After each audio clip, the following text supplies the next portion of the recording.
get on out of here, I had to talk about a story that's very, very important.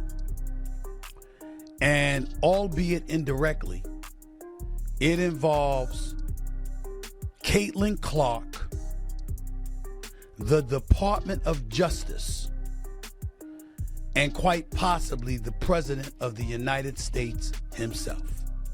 The WNBA is staring down a crisis that could explode into one of the biggest sports scandals of the decade, and at the center of it all is Caitlin Clark. She's not just another player. She's the league's top attraction, the reason arenas are selling out, why TV ratings are shattering records, and why WNBA merchandise is flying off the shelves like never before. In just her first year, she boosted Indiana Fever's viewership by 170%, tripled the team's value, helped merchandise sales skyrocket over 600%, and drove massive spikes in app engagement and League Pass subscriptions. She's a once-in-a-generation marketing dream, and yet she's also become the league's biggest liability. Over the past season and into this year, Clark has taken hit after hit, not the kind you see in normal basketball plays, but blindsides, off-ball shoves, and cheap shots that wouldn't look out of place in a wrestling ring. Kennedy Carter's infamous blindside when the ball wasn't even in play. Diamond DeShields is delivering a body check like an NFL linebacker. Marina Mabrey's hit looked more like assault than defense. And Tina Charles is throwing a sneak punch to her back. These weren't hard fouls. They were deliberate, targeted, and often far from the ball. The kind of plays that should trigger suspensions, fines, or at the very least, ejections. Yet time and time again, the officials swallowed their whistles, and the league's leadership stayed silent. That silence is what's now drawing eyes from far beyond the basketball court. Indiana Senator Jim Banks has stepped in, sending a formal letter to the league demanding to know why Clark has been left unprotected and why so many obvious fouls go uncalled. The Wall Street Journal, one of the biggest financial publications in the country, has suggested this could cross into federal civil rights territory. That's not just a sports headline. That's the kind of accusation that gets the Department of Justice involved, and it might already be happening. Now add in the political powder keg. Stephen Smith has publicly floated the idea that Donald Trump could seize on Clark's treatment as a rallying point, drawing national attention and dividing public opinion in ways that guarantee headlines for months. Imagine it, the WNBA not just as a sports league, but as the center of a national political fight, with half the country outraged on Clark's behalf and the other half ready to argue she's just facing tough competition. This is no longer a simple conversation about basketball. It's about leadership, fairness, and whether a professional sports league can cash in on a superstar's name, face, and impact while turning a blind eye to her safety. It's about whether the hits Clark has taken are part of the game or part of something far more damaging. And now, with cameras rolling, fans speaking out, lawmakers writing letters, and whispers of federal interest growing louder, the WNBA may have run out of time to keep this an in-house problem. What happens next could decide not just Caitlin Clark's career, but the league's future. Caitlin Clark's rise in the WNBA wasn't just fast, it was explosive. From the moment she stepped onto a professional court, she became the league's headline act. Every arena she played in saw ticket demand surge, often selling out weeks in advance. TV broadcasts with her name attached pulled record-breaking viewership numbers. Jerseys with her numbers sold so quickly that online stores couldn't keep them in stock. For the Indiana Fever, her arrival was more than a boost. It was a total transformation. In a league where some teams still struggled to fill seats, Clark was creating playoff-like atmospheres in the middle of the regular season. But with that spotlight came something darker. It started with what some dismissed as just physical basketball. Then came the Kennedy Carter incident, a blindside shove delivered when the ball wasn't even in play. The footage was jarring. Clark sent flying, no whistle blown, no penalty assessed. Weeks later, Diamond DeShields leveled her with a hit that looked like it belonged on a football field. Not long after, Marina Mabrey committed a body check so blatant that fans in the front row could be heard gasping. And then Tina Charles delivered a sneaky shot to Clark's back while play was elsewhere. None of these were borderline plays. They were deliberate, targeted, and, according to multiple analysts, well outside the bounds of normal basketball contact. Fans noticed, commentators noticed, and Clark's teammates noticed too. Yet game after game, the pattern repeated. Obvious, non-basketball hits with zero disciplinary action from the league. No fines, no suspensions, not even a public acknowledgement that anything was wrong. For Clark, it wasn't just about the bruises, it was about the message. Every time the referees ignored an obvious foul, every time the league stayed silent, it signaled to opponents that there were no real consequences for targeting her. That silence is what turned isolated incidents into a brewing crisis. What should have been the story of a young star elevating women's basketball was starting to look like a league-wide open invitation to test just how much she could take. While the hits on Caitlin Clark piled up, the WNBA's response, or rather, its lack of one, became impossible to ignore. At the top of that silence sat Commissioner Kathy Engelbert, the person paid to set the tone for the league and protect its players. Yet in the face of mounting evidence, she seemed to vanish from the conversation entirely. No public statements condemning the incidents, no announcements of fines, suspensions, or even "we're reviewing the footage" press releases. It was as if the league's leadership had decided the best strategy was to pretend nothing was happening and hope the noise faded on its own. In other professional leagues, stars are treated like valuable assets. The NBA wouldn't allow LeBron James to be body-checked out of a game without swift consequences. In the NFL, helmet-to-helmet hits draw immediate flags and fines. But in the WNBA, Clark could take an off-ball shove to the ribs, collapse to the floor, and the game would roll on as if it were normal. This disconnect didn't go unnoticed by analysts or fans. Rebecca Lobo, an ESPN analyst and former WNBA star, publicly said every single one of the plays against Clark had been a foul. Dick Vitale went further, accusing some players of jealousy and calling out the player vote that ranked Clark 9th among guards despite her massive impact on the league. The silence wasn't just a PR problem, it was a dangerous precedent. By refusing to act, the league signaled to players that targeting Clark came with zero repercussions. And when you combine that with the jealousy some in the league openly expressed toward her marketability, you create an environment where the hits don't just continue, they escalate. Instead of leading with authority, Engelbert's leadership looked reactive, hesitant, and ultimately absent. That vacuum of action is what allowed this to grow from a sports controversy into a political and legal issue. When league leadership stayed quiet, someone else stepped in: Washington. Indiana Senator Jim Banks had apparently seen enough. In a move that immediately raised the stakes, he sent an official letter to the WNBA demanding answers about Clark's treatment. This wasn't a PR stunt or a vague tweet. It was a formal government inquiry asking why repeated, obvious fouls on the league's biggest star had gone unpunished and why player safety protocols appeared non-existent. His message was clear. This wasn't about giving Clark special treatment. It was about basic workplace protection, the kind every other professional athlete is supposed to have. That letter cracked the door for something much bigger. The Wall Street Journal, hardly a sports gossip outlet, published an article framing Clark's targeting as a possible violation of her civil rights. That's legal language, the kind that draws the attention of the Department of Justice. And according to several reports, federal interest in the situation has already started to build. In sports, league controversies usually stay within the bubble of fans, players, and media. But once federal agencies start paying attention, the stakes shift dramatically. What was once a debate about hard play versus dirty play becomes a potential legal case involving discrimination, unsafe working conditions, and league liability. Then came the wild card. Stephen A. Smith, one of the most influential voices in sports media, suggesting on national television that Donald Trump could use Clark's treatment as a political rallying point. And he wasn't wrong. Clark is a polarizing figure who could ignite debates far beyond basketball. A former president weighing in would instantly turn this into a national talking point, with half the country rallying behind her and the other half dismissing it as overblown. Either way, the WNBA would be front-page news, just not for the reasons it wanted. In a matter of weeks, the story had gone from ignored fouls to something sitting on the desks of senators, journalists, and potentially federal investigators. And the league still hadn't taken meaningful action. That's when people started asking the next question. If the WNBA is willing to stay silent even with Washington breathing down its neck, maybe money is the real reason they're not protecting her. If you really want to understand why this situation stings for so many fans, you have to follow the money, because Caitlin Clark isn't just the WNBA's most talked about player, she's also its most valuable asset. Her impact since joining the league has been nothing short of seismic. Merchandise sales didn't just rise, they exploded, up over 600% in a single year. Indiana Fever viewership spiked 170%, the team's value tripled, and WNBA League Pass subscriptions shot up 366%. Even the league's own app saw engagement jump by more than 600%, driven in large part by fans wanting to watch Clark's highlights. Off the court, her endorsements have topped $11 million,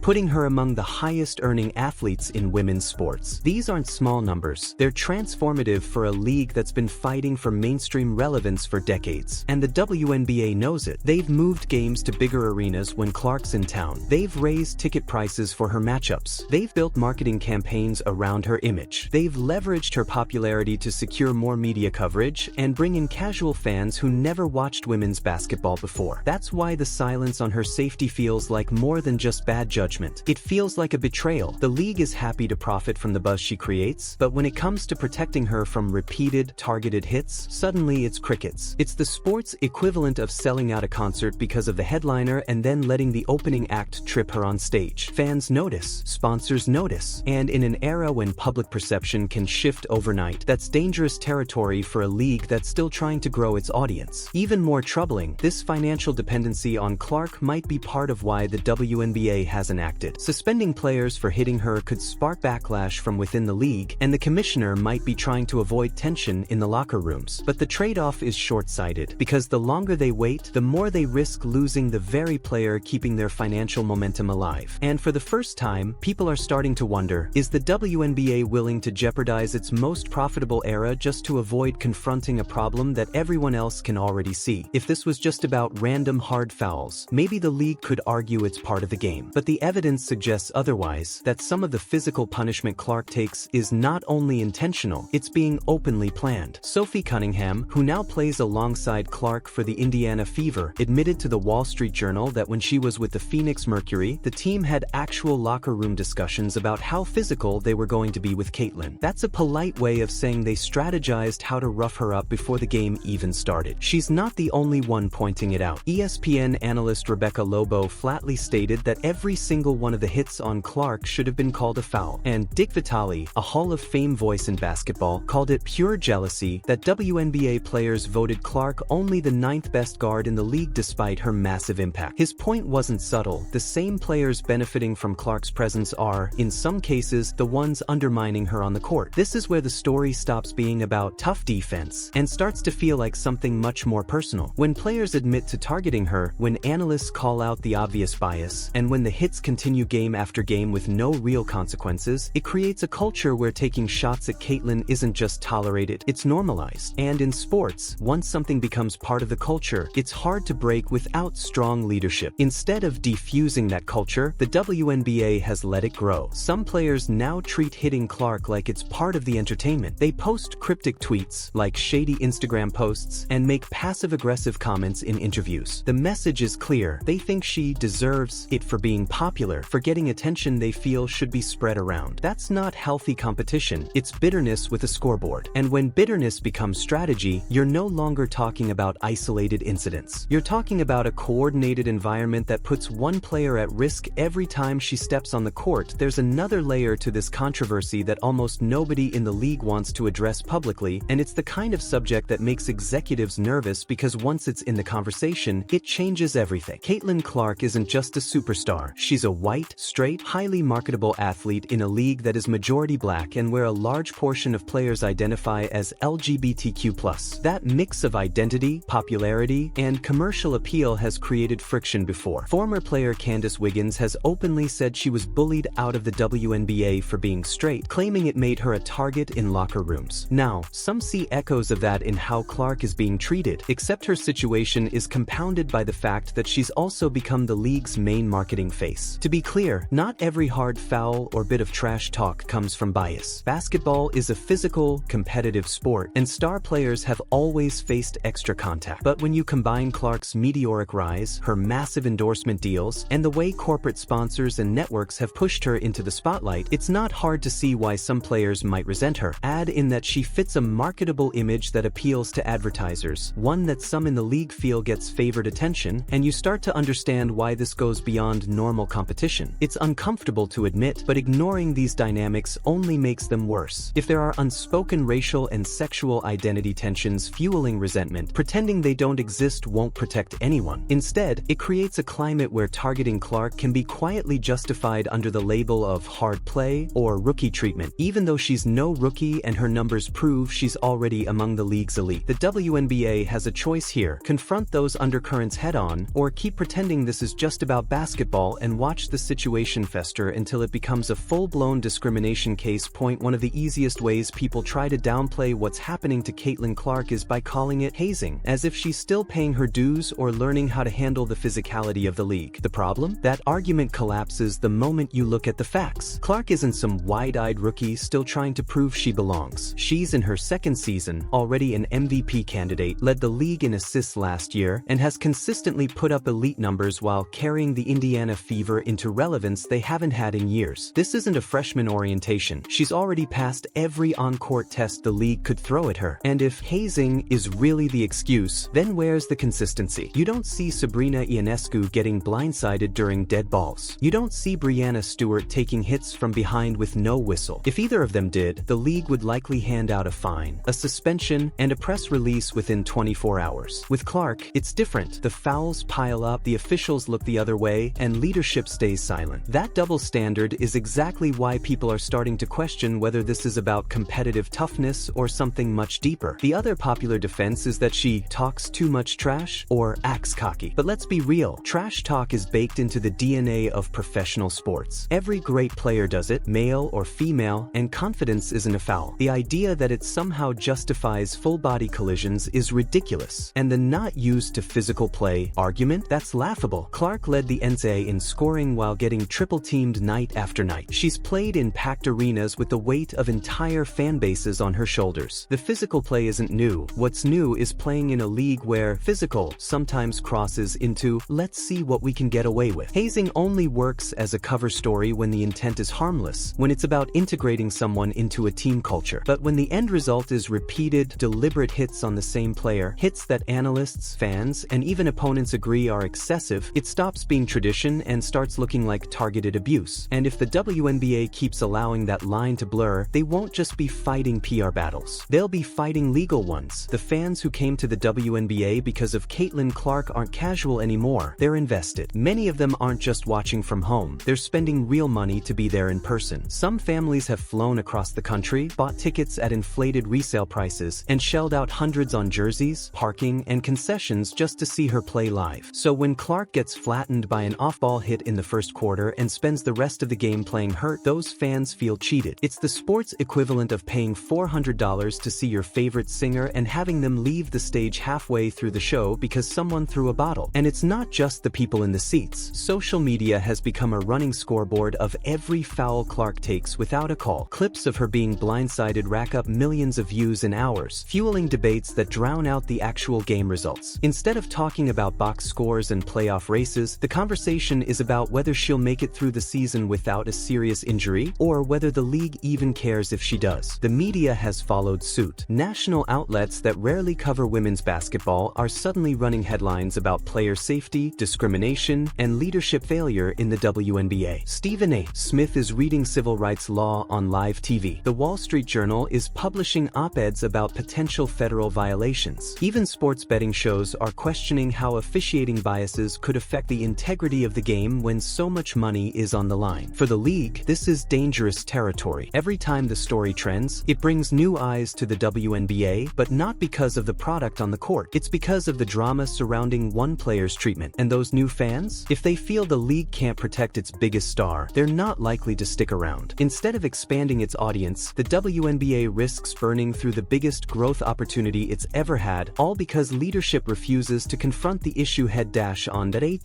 this point, the WNBA is standing at a fork in the road, and neither path is easy. On one side is the option they should have taken months ago. Step in, set a standard, and protect their players, starting with the one who's done more for the league's growth than anyone in recent memory. That means calling fouls consistently, suspending players for dangerous, non-basketball hits, and making it clear that no amount of jealousy or tough play excuses targeting someone to the point of injury. It's the professional, responsible route, and it would go a long way toward repairing trust with fans, media, and even sponsors. On the other side is the road they seem to be on now, hoping the controversy dies down, betting that fans will keep buying tickets regardless, and ignoring the legal and political storm forming around them. But that gamble is getting riskier by the day. Congress has already weighed in. Media outlets have turned this into a national talking point. Federal agencies could very well get involved, and if they do, the league will no longer control the narrative. Once lawyers, subpoenas, and courtroom testimony enter the picture, the WNBA's private emails, text messages, and internal communications could be laid out for the world to see. That's not just embarrassing, it's potentially career-ending for executives who chose silence over action. The truth is, Caitlin Clark isn't going going anywhere. She's still selling out arenas, still putting up numbers, still showing up to do her job. The question is whether the league will do theirs. Because this isn't just about one player, it's about leadership, fairness, and whether the WNBA can handle the spotlight it has been chasing for decades. Right now, the spotlight is on, but it's not shining on championship celebrations or growth milestones. It's shining on a commissioner who has to decide whether her next meeting will be with a media team or a federal investigator. Your move, Kathy. At